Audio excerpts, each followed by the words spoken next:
নমস্কার, আজকে বানাবো মিক্সড সবজির একটি ভাজি রেসিপি। এর জন্য প্রথমেই নিয়ে নিতে হবে ফুলকপি। এবার ফুলকপিটাকে ধুয়ে কেটে খুব ভালো মতো নিয়ে নেব। ফুলকপিটাকে খুব ভালো মতো ধুয়ে কেটে এরকম ছোট ছোট করে কুচি করে নিতে হবে। এবার নিয়ে নেব আলু কুচি ও গাজর কুচি।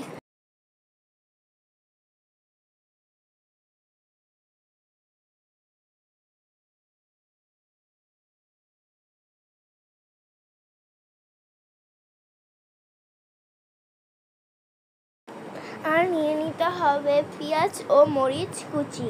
এরপর কড়াইতে দিয়ে দিতে হবে তেল দিয়ে এর মধ্যে দিয়ে দেব কালো জিরা দিয়ে এর মধ্যে দিয়ে দিতে হবে পেঁয়াজ কুচি ও মরিচ কুচি।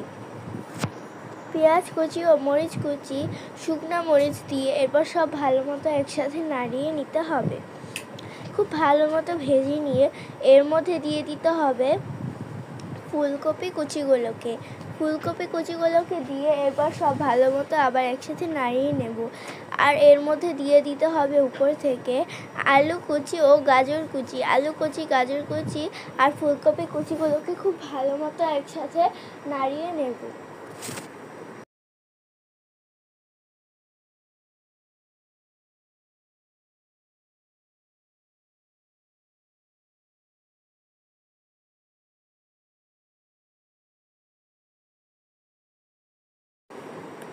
হালকা করে ভেজে নিয়ে এবার এর মধ্যে দিয়ে দেব সামান্য লবণ ও হলুদের গুঁড়ো দিয়ে এরপর সব ভালো মতো আবার একসাথে নাড়িয়ে নিতে হবে। খুব ভালো মতো সব একসাথে ভেজে নেব।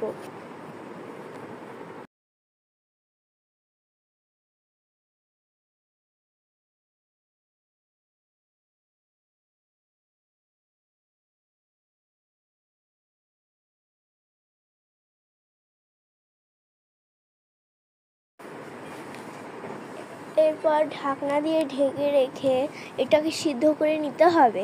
সিদ্ধ করে নেওয়া হয়ে গেলে আবার সব ভালো মতো একসাথে নাড়িয়ে চাড়িয়ে খুব ভালো মতো ভেজে নেব।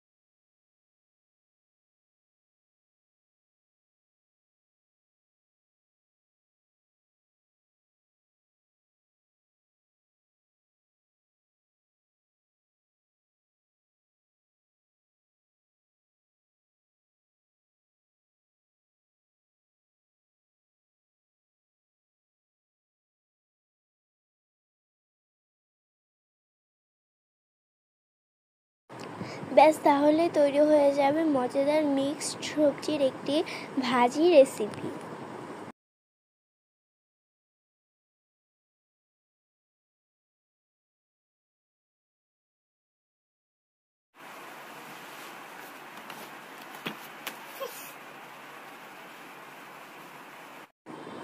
নমস্কার, আজকে বানাবো নারকেল ও ছোট আলু দিয়ে চিকেন কষা।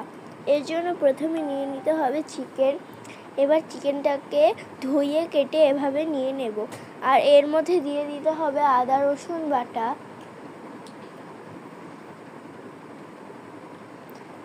রসুন বাটা আর লবণ দিয়ে এর উপর থেকে দিয়ে দিতে হবে হলুদের গুঁড়ো। এরপর দিয়ে দেব ধনিয়ার গুঁড়ো ও মরিচের গুঁড়ো দিয়ে সব খুব ভালো মতো একসাথে মাখিয়ে নিতে হবে হাত দিয়ে।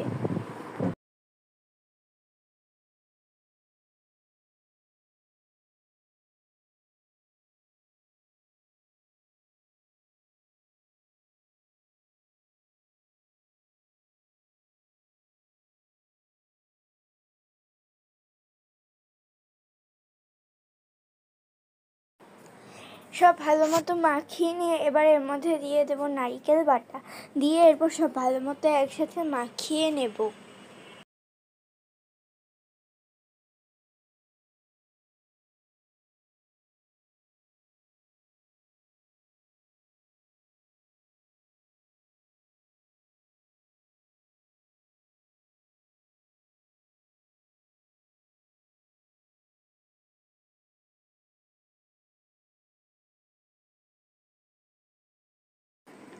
ভালো মতো মাখিয়ে নেওয়া হয়ে গেলে এবার এটাকে রেখে দিতে হবে।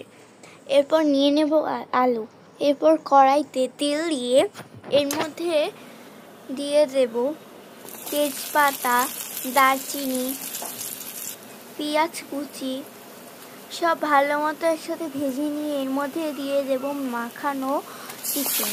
এরপর সব ভালো মতো একসাথে নাড়িয়ে নিতে হবে।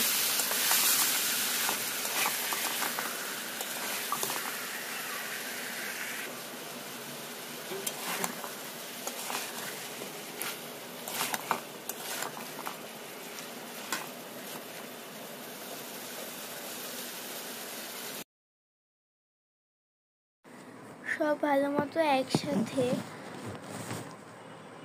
নাড়িয়ে নেওয়ার পর এর মধ্যে দিয়ে দিতে হবে আলু। সিদ্ধ করে রাখা আলু দিয়ে দিতে হবে এর মধ্যে।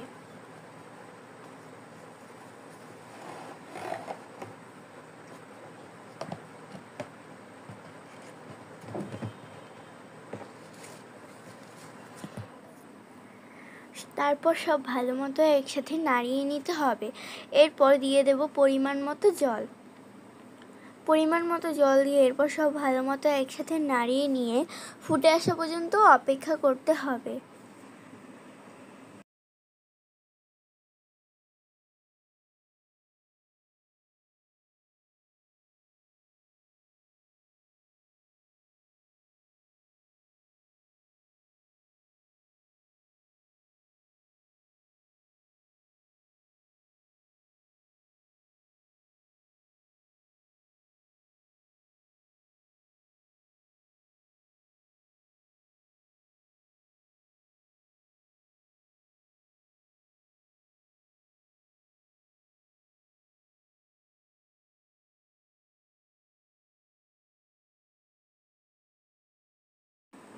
এরপর সবশেষে দিয়ে দেব গরম মশলার গুঁড়া।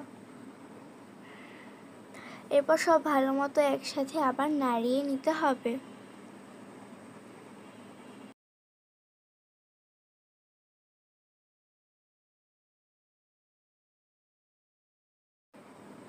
ব্যাস, তাহলেই তৈরি হয়ে যাবে মজাদার আলু দিয়ে চিকেন দিয়ে একটি রেসিপি।